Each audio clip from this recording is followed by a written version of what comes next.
Halo teman-teman, jumpa lagi dengan aku, Linda. Kita lanjut ke bagian 15 ya.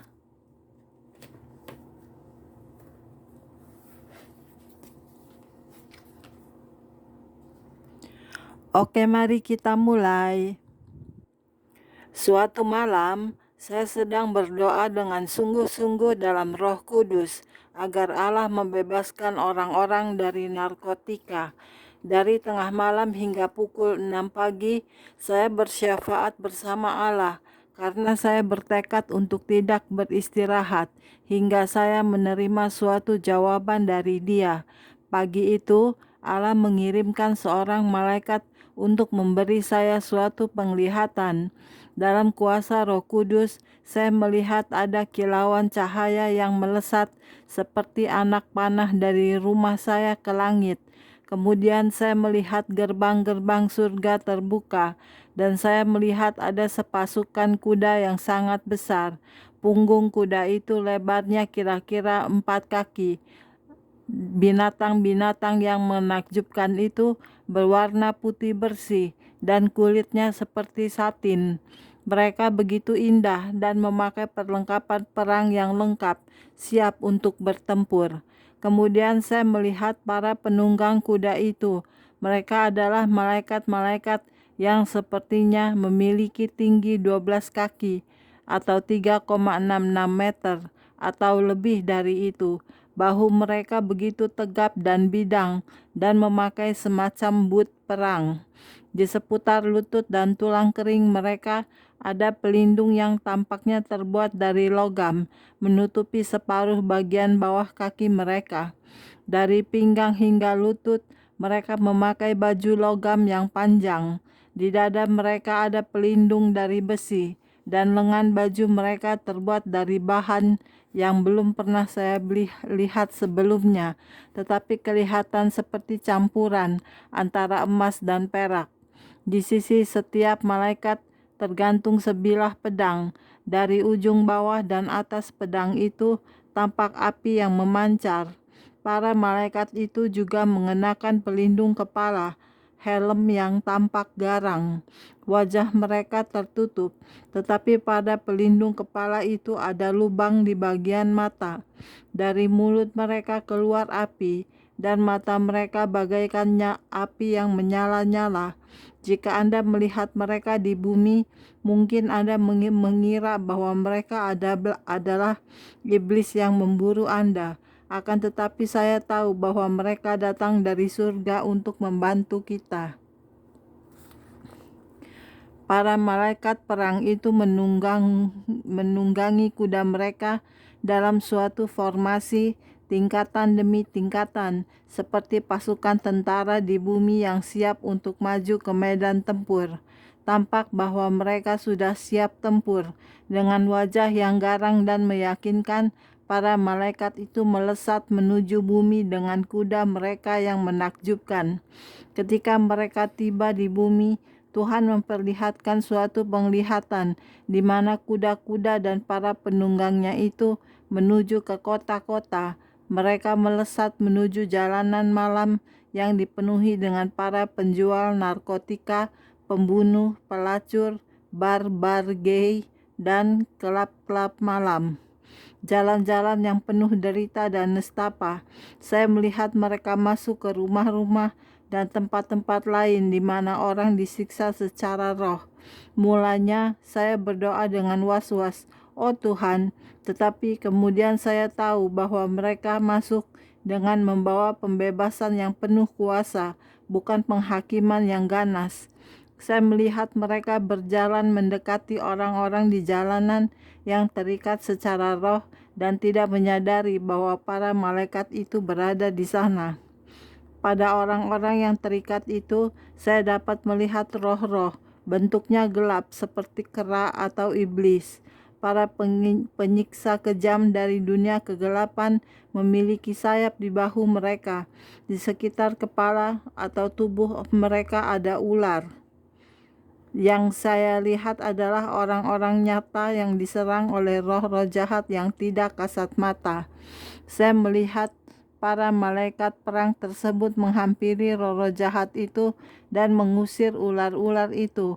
Para malaikat itu kemudian mengubah roh-roh jahat itu menjadi abu. Api terlihat keluar dari tangan malaikat-malaikat itu dan mengkremasi roh-roh jahat itu. Para malaikat itu juga menyentuh beberapa kepala orang di jalan dan menarik keluar hal-hal yang tampak brutal dan kejam dari mereka. Saya tahu bahwa itu adalah roh-roh najis. Orang-orang di jalanan itu semestinya menggoyangkan kepala mereka dengan lega ketika mereka telah dibebaskan.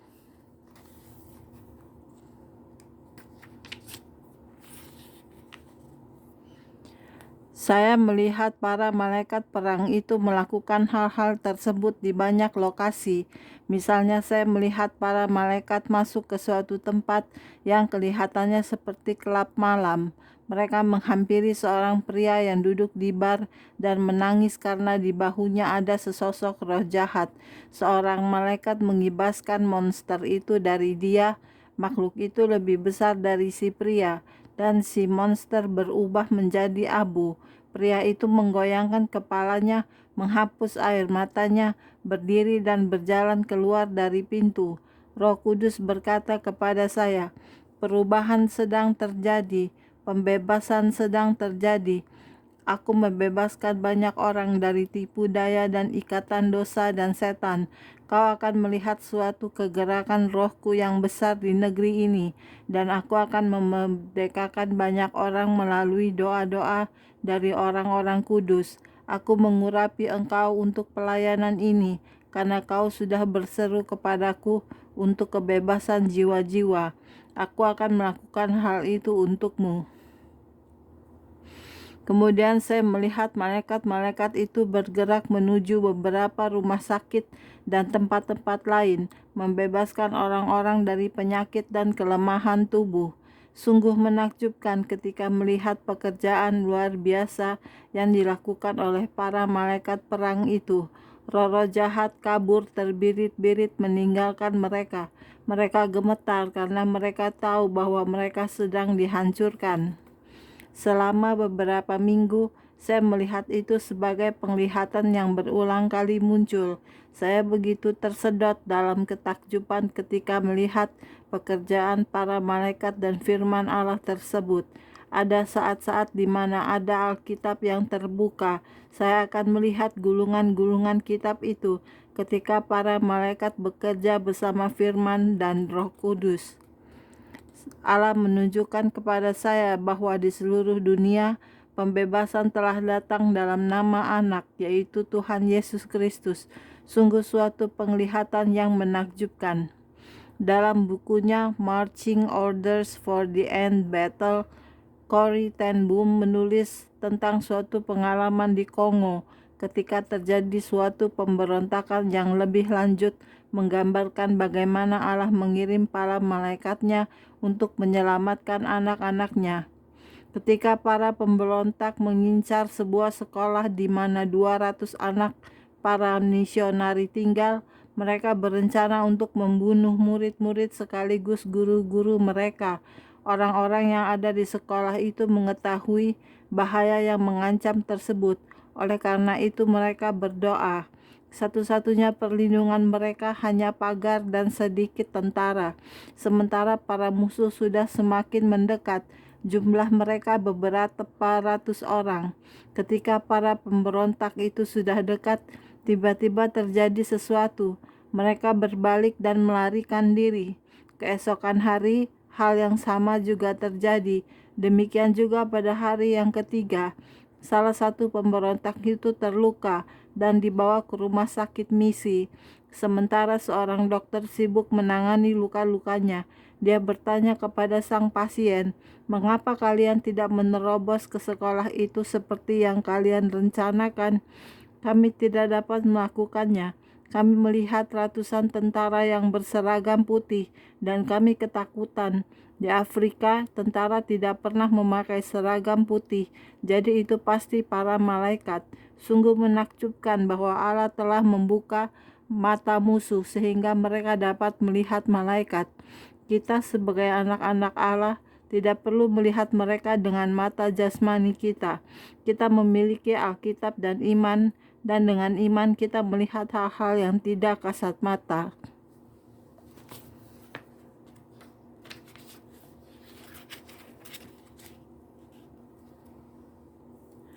Aliran-aliran pembebasan. Dalam pewahyuan lain yang Allah berikan kepada saya, Roh Kudus datang seperti angin ilahi. Dia mulai mengalir di berbagai kota dan desa. Sementara angin itu berhembus, bola-bola api mulai bermunculan, naik dan turun, dan menyapu semua tempat, seolah-olah Roh Kudus sedang mempersiapkan jalan untuk sesuatu. Kemudian saya melihat sesuatu yang tampaknya seperti pintu-pintu terbuka ke arah langit, dan saya dapat merasakan kuasa Allah mengalir melalui pintu-pintu itu. Tampak seolah-olah pintu-pintu itu ada di bumi dan langit, tampak jauh tinggi di atasnya. Melalui pintu-pintu itu, masuklah malaikat-malaikat yang menunggang kuda dan mengenakan pakaian perang yang lengkap seperti yang sudah dideskripsikan sebelumnya. Lagi-lagi, pasukan perang itu datang dari surga, penuh dengan kemuliaan, kuasa, kekuatan, dan keagungan Allah. Malaikat-malaikat itu melesat ke seluruh penjuru negeri di mana angin Roh Kudus telah berhembus, dan saya dapat melihat aliran sungai-sungai putih bercahaya dan penuh kemuliaan. Sungai-sungai itu bergerak melalui gunung-gunung dan lembah-lembah. Itu adalah sungai-sungai kecil dan aliran-aliran pembebasan. Kemanapun sungai-sungai itu mengalir, tampak ada jutaan roh jahat yang kabur terbirit-birit, mencoba menghindari sungai-sungai itu. Roh-roh jahat itu akan terus berlari, dan sementara mereka berlari dari pedang para malaikat itu akan keluar api yang tampak mengkremasi mereka hingga menjadi abu. Firman Allah meneguhkan bahwa orang fasik akan dihabisi. Dalam Maleakhi 4 ayat 3, Allah berkata, "Kamu akan menginjak-injak orang fasik, sebab mereka akan menjadi abu di bawah telapak kakimu." Saya percaya sekali bahwa Allah telah mengirimkan para malaikat pembebas bagi kita dari surga, karena begitu banyaknya serangan yang kita hadapi dari setan dan para pengikutnya. Tetap bebas. Dalam suatu kebaktian di mana mujizat-mujizat terjadi, seorang pemuda yang berusia kira-kira 25 tahun datang ke kebaktian itu sambil menangis. Di wajahnya ada ekspresi putus asa dan liar. Kelihatan bahwa dia habis minum minuman keras dan sedang dalam keadaan mabuk berat. Dia berkata kepada saya, tolong bantu aku. Apa tidak ada yang mau menolongku? Aku ingin sekali dilepaskan. Aku lelah dengan hidup ini. Aku lelah dengan kecanduan ini.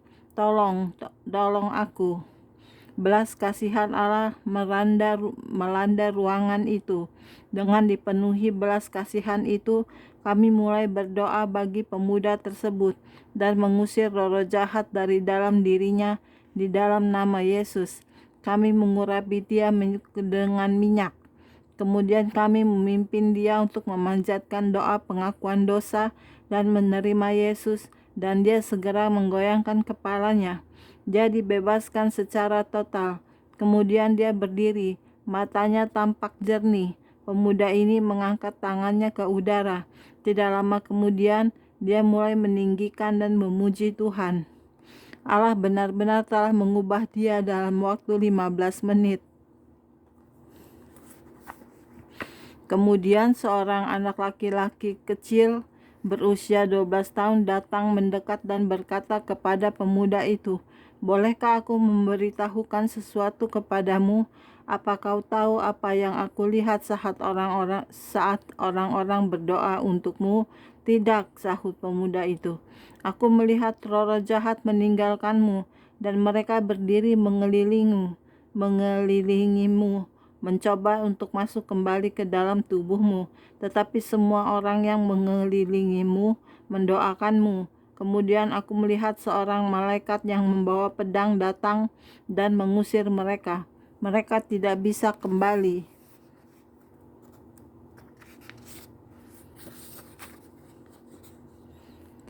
Pemuda itu memuji Tuhan, dan kami sangat bersuka cita karena Allah telah menjamah, menyelamatkan, dan membebaskan dia. Sekarang pemuda ini bergabung bersama orang-orang Kristen yang baik dan ikut beribadah di gereja. Allah telah menyingkapkan banyak hal kepada saya tentang pelepasan. Beberapa orang yang telah kami doakan karena mereka benar-benar ingin dibebaskan dari berbagai ikatan. Tetapi 6 minggu kemudian mereka memiliki roh jahat yang sama yang menimbulkan nafsu atau keterikatan tertentu. Kami juga harus memberi pelayanan konseling kepada mereka.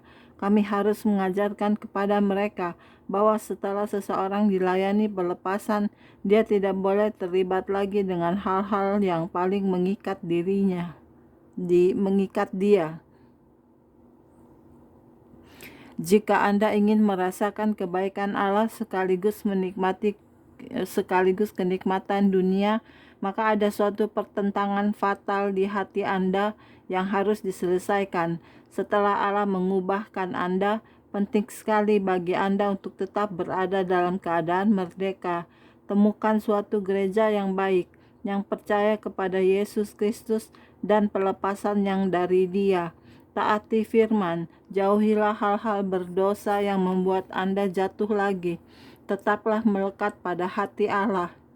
Itu adalah kebenaran-kebenaran yang sangat penting, karena jika Anda telah dilepaskan, Anda ingin tetap bebas. Anda harus memutuskan jalan mana yang akan Anda tempuh. Apakah Anda benar-benar ingin memuja Yesus dan melayani Dia, atau Anda ingin mengikuti hal-hal yang dari dunia dan iblis? Jika Anda telah dibebaskan dari hal-hal yang jahat, Allah membawa Anda ke suatu tempat di mana Anda harus memilih.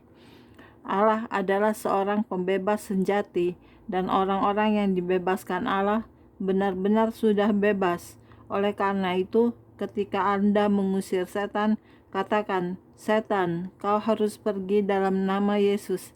Ketika roh jahat diusir dari seseorang, para malaikat yang berdiri berkeliling dengan membawa perantai siap menyeret kekuatan-kekuatan jahat itu untuk pergi. Tetapi ada sesuatu yang harus kita lakukan untuk Tuhan ketika kita menyerahkan hidup baru kita kepadanya. Dia berharap agar kita menyembah Dia, melayani Dia, memuji Dia, dan percaya bahwa setiap situasi bahwa Dia akan melepaskan kita. Saya tahu dan percaya bahwa Dia akan melepaskan kita. Setiap pelayan Injil seharusnya percaya akan hal ini.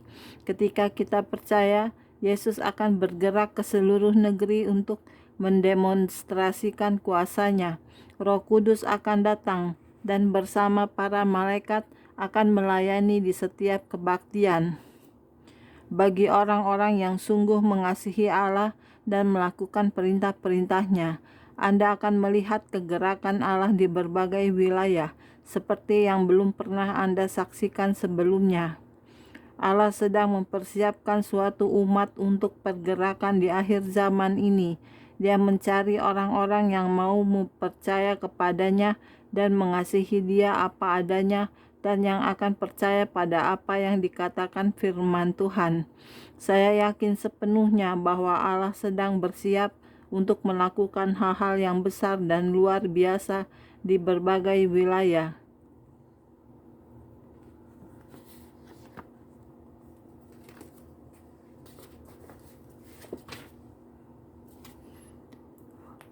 Oke, sekian dulu untuk hari ini videonya ya. Kita lanjut ke video berikutnya. Jangan lupa subscribe ya. Terima kasih. Tuhan berkati kita semua. Amin. Bye-bye.